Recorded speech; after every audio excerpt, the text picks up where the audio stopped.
El día de ayer tuvo lugar una manifestación supuestamente de apoyo al pueblo palestino, pero que tenía bastantes tintes de apoyo a Hamás, como veremos. Y a esta manifestación acudieron Yone Belarra, Yolanda Díaz e Irene Montero.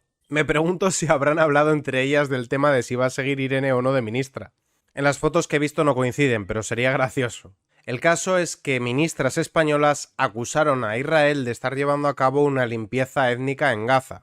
Acusaron a Israel de estar cometiendo un genocidio, con las implicaciones que eso puede tener en nuestras relaciones geopolíticas. Veremos la noticia, pero primero quiero compartir con vosotros dos entrevistas que se hicieron in situ para que comprobéis el nivel de los asistentes. Empezaremos por esta Charo promedio y continuaremos con una feminista estándar. No creo que haga falta aclarar dónde son más libres las mujeres, si en la Franja de Gaza o en Israel. El pueblo ha elegido a Hamás, Movimiento de Liberación Nacional. Hamás es un grupo terrorista y además desde que ganaron no volvieron a convocar elecciones. Pero bueno, también apoyan a Bildu y aplauden a Gustavo Petro del M19, no sé de qué nos extraña. ¿Usted no lo considera una organización terrorista entonces? Yo no, ni mucho menos. Si la ha elegido el pueblo, se supone que tiene una misión, una encomienda, ¿no? ¿Y cómo valoraría usted los ataques de Hamás en el sur de Israel, en el festival, donde estaban los chavales, secuestraron mujeres, las asesinaron? Atención a la respuesta. ¿Qué imagináis que va a hacer? ¿Condenarlo, justificarlo o negarlo? La información que me llega no me genera mucha confianza, con lo cual omito valorarlo. Los que hayáis elegido la respuesta negarlo habéis acertado. No pasó, no ocurrió. De momento tenemos a la Charo diciendo que jamás está bien. Vamos a ver ahora qué dice la feminista estándar. Con su estética ya nos está relatando cuál es su ideología. Para ellas es muy importante que las identifiques a 2 kilómetros de distancia. Dudo mucho que se manifestara por las mujeres iraníes que se están quitando el velo. A ver si esto no va de derechos femeninos. ¿Usted se declara feminista? Sí. ¿Por qué toda esta gente que ahora se está manifestando no se manifestó en su momento a favor de las mujeres que fueron secuestradas, violadas, asesinadas en el sur de Israel? Casi 900 muertos. Otra vez, Porra, ¿lo negará? ¿Dirá que está justificado? ¿O lo condenará? Es que eso es información no verídica. ¿Usted cree que es mentira? Sí. No pasó. Tremenda falta de respeto no ya solo para los familiares de las víctimas, sino para toda esa gente que está en vilo preguntándose si sus familiares secuestrados siguen con vida. Todos hemos visto aquel vídeo atroz donde paseaban el cadáver de una mujer, para vejarlo y escupirlo. Hasta aquí llega la sororidad. Y antes de que veamos la manifestación, voy a enseñaros la historia de un chico que pensaba de alguna forma parecido a estas dos mujeres. Vittorio Arrigoni. Un italiano se mudó a Gaza para apoyar a los palestinos, luego fue secuestrado y asesinado por un grupo salafista local por considerarlo un infiel para el Islam. El escritor, pacifista y activista italiano Vittorio Arrigoni se mudó a Gaza en 2008 para llamar la atención sobre la causa de la liberación palestina. En 2011 fue secuestrado y asesinado por un grupo salafista local que consideraba a Italia un estado infiel. Adjuntan las imágenes del antes y el después, pero yo no voy a compartirlas por respeto al difunto. A veces la realidad se impone de una manera bastante cruel. Y aquí es tentador caer en cierta equidistancia y decir, bueno, también habrá que condenar los abusos que cometa el Estado de Israel o los colonos ultraortodoxos. Me parece bastante cobarde ponerse en modo salomónico, ¿no? En modo virtuoso, equiparando un grupo terrorista con un Estado, lo cual no quiere decir que no se puedan hacer juicios de valor. Pero aquí entra también el componente de la geopolítica. Tú puedes creer que vives en el mundo de Yuppie y ponerte en modo condescendiente atacando a otros estados, incluso cuando han sufrido el peor ataque terrorista, pero evidentemente eso tiene consecuencias. Aparte del hecho de que desde una perspectiva moral es mucho peor lo que hace Hamás, desde una perspectiva pragmática a España le conviene seguir llevándose bien con los estados occidentales. Si mañana Marruecos es gobernado por un grupo yihadista y deciden atacar Ceuta y Melilla o Canarias, matando, violando y secuestrando, yo lo que esperaré de mis fuerzas armadas es que defiendan a mi país. A fin de cuentas, para eso están. Y las reivindicaciones históricas que puedan esgrimir los marroquíes me importarían más bien poco. Acusar al Estado de Israel de estar cometiendo un genocidio y una limpieza étnica o amenazar a Netanyahu con llevarlo a la Corte Penal Internacional, como está haciendo Yone Belarra, tiene consecuencias. Y desde luego enemistarse con países con los que hacemos frontera como Francia o Portugal, por no hablar de la mayor potencia económica actual que es Estados Unidos, tiene un coste.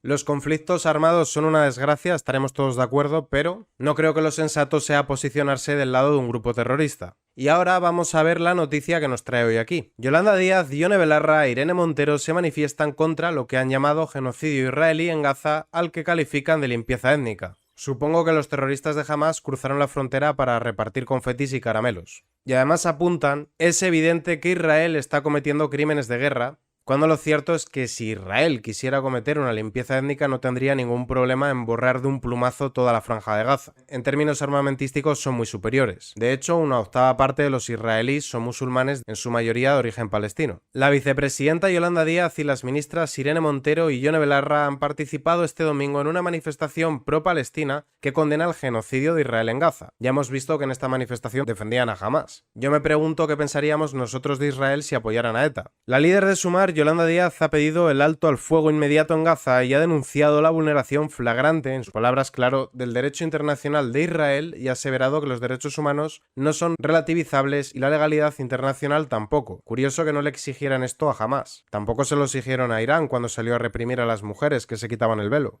Ni a Venezuela después de que torturara a opositores. Ni a Cuba cuando salieron a reprimir las protestas pacíficas. Son los derechos humanos de Rödinger, están o no están dependiendo de lo que le convenga ese día a Yolanda. Todos clamamos por el alto al fuego inmediato en Gaza, es un llamamiento que se realiza desde todo el mundo, pedimos que cese el fuego y se haga con urgencia. Llama la atención que están más pendientes de lo que pasa en otros países que de los problemas que tenemos aquí.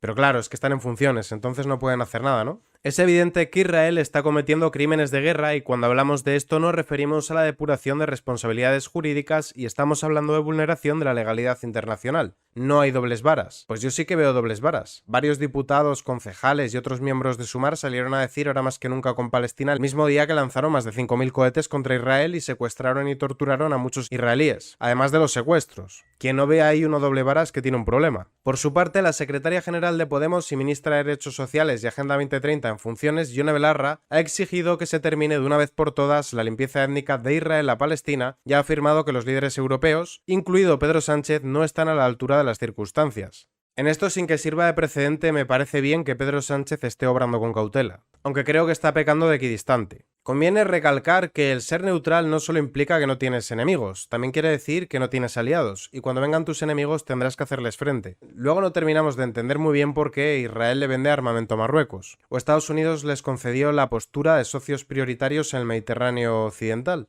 Es lo que ha traído el zapaterismo y, por supuesto, todos estos. Pero no os preocupéis, que va a estar Irán para ayudarnos. Eso es lo lógico, ¿verdad? Aliarse con la teocracia iraní o con Venezuela. Que por cierto me parece un buen momento para recordar esta noticia. El gobierno de Sánchez vendió a Cuba 50.792 euros en armas de represión policial en los 2 últimos años a Cuba. El Ejecutivo autorizó la exportación de armas como revólveres y pistolas automáticas al régimen castrista. Esta noticia es del 14 de junio de 2021. Os preguntaréis qué pasó por esas fechas. La dictadura cubana se ha empleado a fondo estos días en reprimir las manifestaciones ciudadanas a favor de la libertad. El régimen castrista no solo ha desplegado sus fuerzas armadas y cuerpos policiales con detenciones y arrestos arbitrarios, sino que también ha llamado a sus simpatizantes a combatir en la calle a la oposición demócrata. Parece ser que estos son los nuevos aliados de España. Estamos empecinados en colocarnos en el eje del mal. No quiere con esto decir que los otros países no hayan hecho cosas condenables, pero desde luego no creo que queramos parecernos a estos países. Volviendo al tema de la manifestación, me da la sensación de que estas personas tienen un pensamiento totalmente infantil y que no terminan de entender muy bien cómo funciona el mundo. En este caso concreto es irrelevante lo que piense una ciudadana, por más que pueda desagradar su apoyo a Hamás. Lo que sí me parece preocupante y bastante es que miembros del gobierno, incluyendo a la vicepresidenta, participen en este tipo de manifestaciones, porque las consecuencias no las sufrirán ellos, las sufriremos nosotros.